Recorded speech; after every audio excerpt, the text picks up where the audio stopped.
All right, Shy, where did you grow up? Where are you from? Fort Worth, Texas.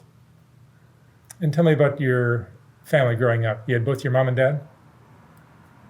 Yeah, How would you describe your childhood? horrible. What kind of stuff was going on? My parents always argue all the time.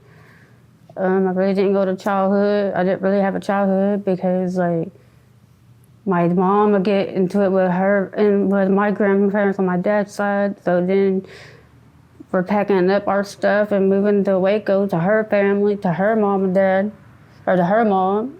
And then a month later, we're moving back to Fort Worth, and it went like that until I was 9. And then my mom divorced my dad, and my life just got worse ever since. Any abuse of any sort? I was abused every day through my whole childhood. Like what kind of abuse? Well, my mom was allowing my stepdad to molest me and beat me for everything. How old were you when this started? 9. Did it go on for a while? So I was 17. Oh, geez. Did you tell your mom? Yeah, but then she didn't believe me. And then when I asked her when I got older, I said, why didn't you believe me when I told you what was happening to me? She said, well, somebody has to work. I said, so somebody has to work. You can't protect your child. You can't protect your only daughter.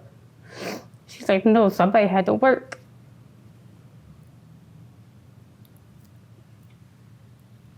What happened when you left home? I tried to get back in contact with my mom and everything.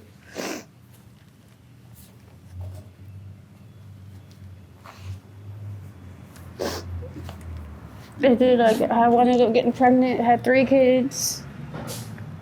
And every man I get with, they was always doing the same thing, beating on me for other people's mistakes or whatever.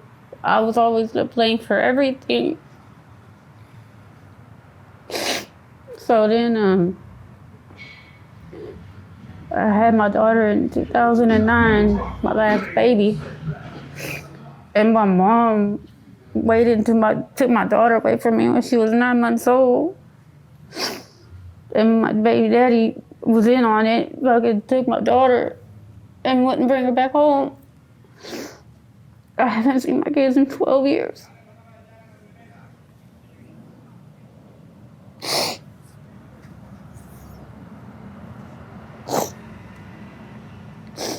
So then I moved to Vegas because I got tired of my family. So I moved to Vegas in 2016. I was there for maybe, I got there in February. August the 3rd was the worst day of my life.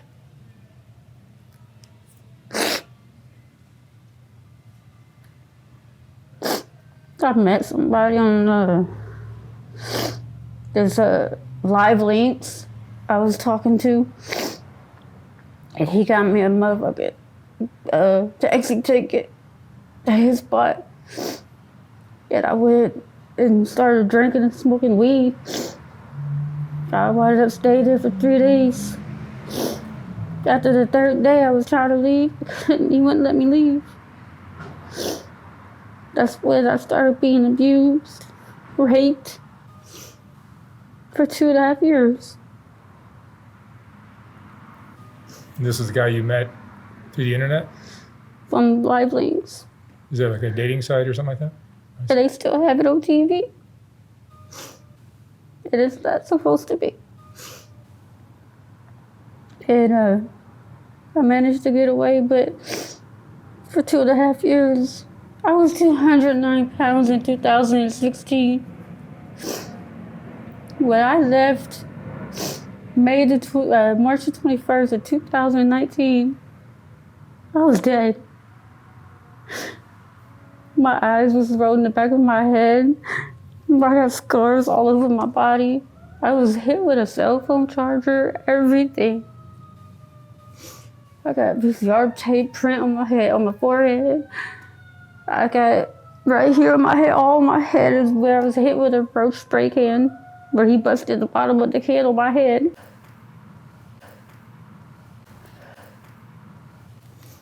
And I'm the one out here suffering and everything. While he's in prison, literally having a room, having a bed, food, 3 meals a day, shower, everything. And I don't have that. Every time I try to get into a relationship, I can't. Because I have flashbacks of what he's done. And then the detectives called my mom and my auntie, and I still, told them we're gonna get her a plane ticket. Took back to the house. Took back home. So it's time to go to court. And my family don't want me. I don't even have a family. I'm all alone. My kids don't even want me. So you have 3 kids, and they're with who? My mom, she took them. And she doesn't. And she has them illegally. I've been fighting for 12 years.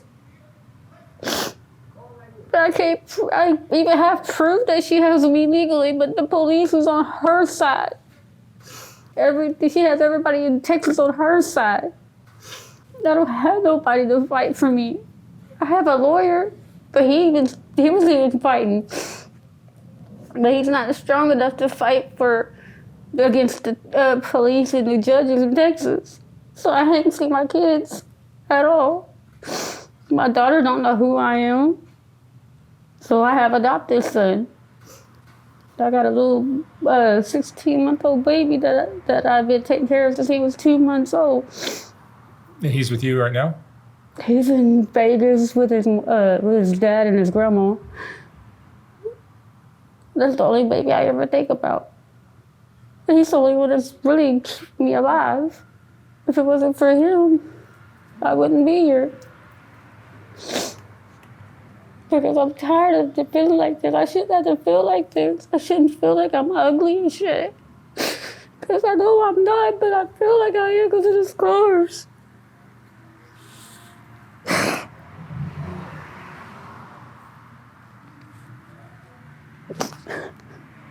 Why do you think your family pushed you away?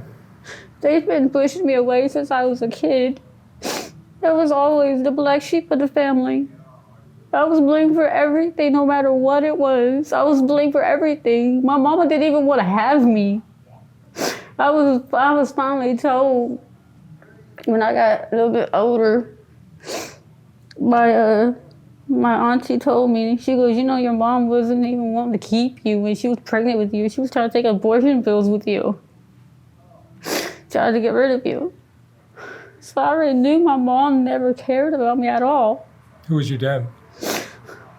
My brother killed him.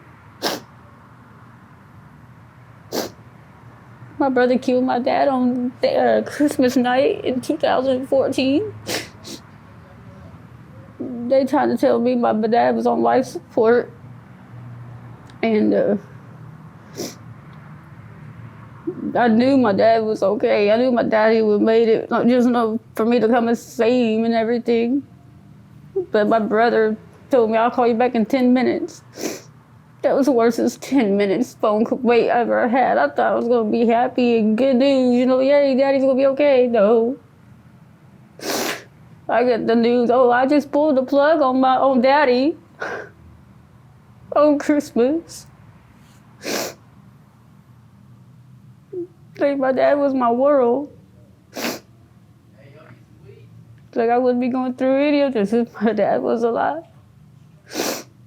But now I feel like if it wasn't for my son, my adopted son Q, I feel like I wouldn't even be here. Because I don't have nobody to live for but him. He's the only one. How long have you been homeless? 12 years. Because I can't get my own apartment. I can't get no place of my own because I don't make enough money. I'm surprised they let you adopt a child if you're homeless. No, It's not through no adoption agency. It's more or less that I took him away from his mom. I lived there and took care of this little boy myself. Like, she never took care of him. Like, I bought everything for this baby. He knows me as his mom. He doesn't even know his real mom, even though she's right there. He doesn't even go to her at all. When she picks him up, he screams bloody murder until I pick him up. Like, this baby don't even really know her at all like that. And I wish in the world it was different, but it's not. Because he needs to know who his real mom is. Even though she's there, right there all the time, he needs to know that I'm not your mom, she is. That's what I would do. But he won't listen. He thinks I'm his mom, because I'm the one taking care of him ever since he was 2 months old. Like, this woman never got up, changed him, fed him or nothing. She would just let him cry. So I did what I had to do to take care of him. That's the only thing that's keeping me around. That's the only thing keeping me alive. And I'm in California because I got tired of having to watch my back every time I turn around in Vegas. Because of the dude that kidnapped me. He has his family and his friends looking for me. Now, you would think Vegas, Why do you think he wanted to kill you? Because he told me when he had me held and everything, captive and everything, he said, if you get away, I will have your family killed. He said, but if you do get away, I will come after you. If I go to prison, just believe I'm not going to be there long. I'm going to get out and I'm going to come and kill you. So I already know he's going to be looking for me. So I get online all the time and look up the prison he's in just to see if he's still in prison or not, because I'm so scared. But Vegas don't care. They didn't help me try to get me into housing or nothing. They just left me out. Like, they don't care. Being homeless is not easy. And I get disability, but it's not enough to get an apartment. You gotta have 2 times the rent, plus the deposit, plus you gotta pay the application and all that. I can't even get low income housing. How do you support yourself? My disability money, which is not very much. Are drugs a part of your life? Yeah, I started doing drugs at 13.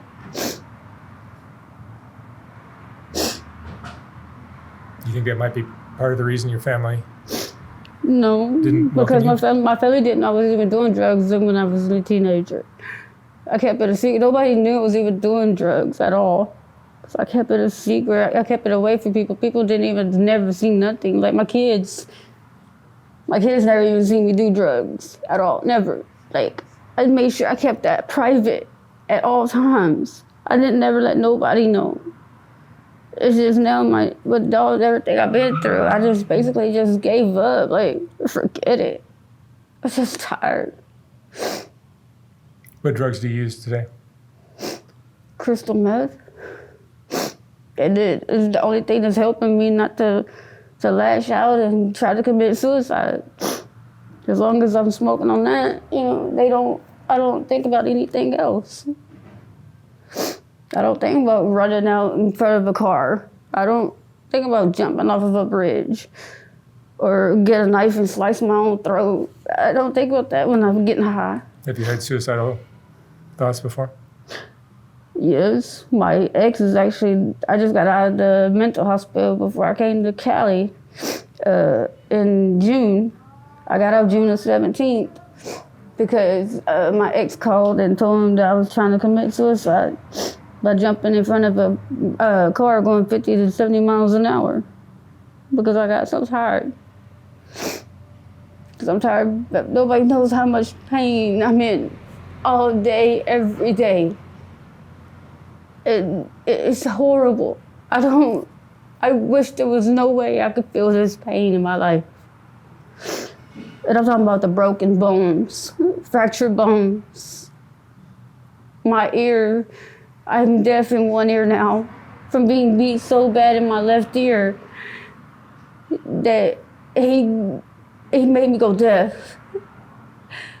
My whole face, they told me I need to have surgery on my face because he broke all this is all broke. Like he messed me up. And he told me, I'm gonna disfigure, if I don't kill you, if you don't die, I'm gonna disfigure you with nobody will want you. And he did. Because every time I try to get a relationship, they're always talking about, you're too much. You complain too much. All you do is complain that you're hurting, this and that. Well, what am I supposed to do? I can't deal with this pain. I got gashes in the top of my head from the spray can that's deep that he wouldn't let me go to the hospital for. I had to get 3 staples in my head. People talking about, you can't remember nothing, you're stupid. What's wrong with you? Nobody don't understand why I'm like this. I used to not be like this. Nobody don't understand. All I want to do now is try to help women to make them to know the signs, what to look for. Don't just go to somebody's house.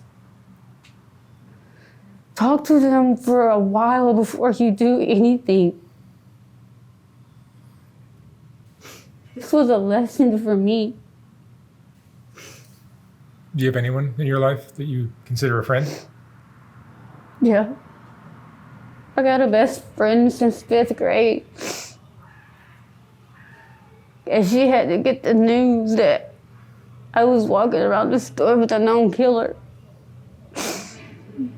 She was looking for me for 2.5 years. My own family wasn't even looking for me. I could have been dead, nobody knows. My best friend, Jackie, she was the only one looking for me. So now, if she doesn't hear from me in a month or 2, she'll call my phone or she'll try to get a hold of me on my Facebook just to see if I'm okay. Because she doesn't want that to happen to me anymore. Because she's the one that had to get the pictures of what I look like. They sent her pictures of my face, my arm. They sent her pictures of me laying in the hospital bed dead. And I couldn't believe it. I said, no, they did it. She said, yeah, they sent me a picture of you dead in the hospital bed. Is this the lowest point of your life right now? Yeah. I want to get off the streets. I want an apartment or a house. I used to have everything. I tell everybody, I had a house, I had a car, I had my kids, I had everything. I was never like this. This is not me. I never had to worry about nothing. I never had to worry about where am I going to get my next meal from. I never had to worry about anything. But I didn't have to worry about nobody stealing my clothes. I never had to worry about toting a backpack with clothes in it, or portable chargers, or anything like that. Now it's this is horrible. I go to my friends' houses just to try to get some sleep, just to take a shower. And I don't ask my friends for nothing to eat because I'm too ashamed to. I'm sorry? I'm too, when I go to my friend's house or whatever to take a shower or whatever, just to chill with them, I'm so ashamed of myself. I don't ask for nothing to eat. I will literally go without even eating for 3 or 4 days because I'm too ashamed to ask for anything. Where do you stay now? Nowhere. You're just on the street? I go get on the bus or I get on the train, go wherever. No tent or anything? I don't have no tent, no nothing. I asked a friend of mine because he had some tents. And he goes, yeah, I can give you one. And then something happened. I don't know what. I wound up leaving. And then when I came back, all his tents was used by somebody else. I was like, well, I don't have a tent now. It happens like that to me all the time. When someone says they're gonna give me something, I don't count on it because it never happens. Just like someone told me yesterday, oh, I'm gonna get you an apartment. Yeah, right. I don't believe you because I've been lied to so much. You've been through so much. What do you think is the main cause of your situation today?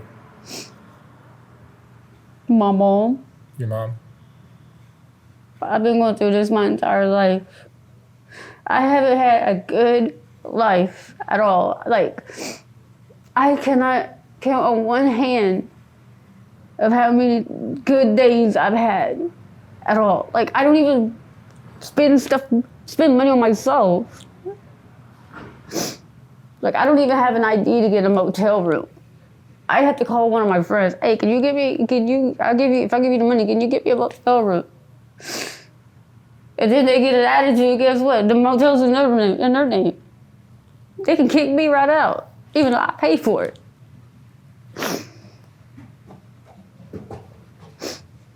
Because for me to get my ID, I gotta get one ID with one name on it and get another ID with my other name on it. Because I have two names on my birth certificate. Because I had to get my name changed from the kidnapping. So the way the dude doesn't find me. It's like nobody understands what my life is now. Like my life, it was horrible when I was growing up. But it's even worse now. Like, I don't even want to be alive, but I got this 16-month-old baby that I adore, that I care about so much. So that's the only thing that's keeping me alive. And if I can get me an apartment or something, I'm bringing him home. I already told his dad, I told his daddy, if I go move, I'm gonna go to Cali, I'm gonna move to Cali, I'm gonna try to get me an apartment over there. And what I do, I'm bringing my baby home. That's my baby. That's my son. His mama don't want him. He goes, well, yeah, he's yours. Shai, what would you say is the most important lesson you've learned in your life? Don't go to, like if you meet somebody like on a dating site or whatever, just because you talk to them on the phone for 30 minutes and they're wanting to meet with you and everything, don't go to if you go anywhere, do not go to no motel. If they tell you they live in a motel, do not go. Don't go. Because it could be bad.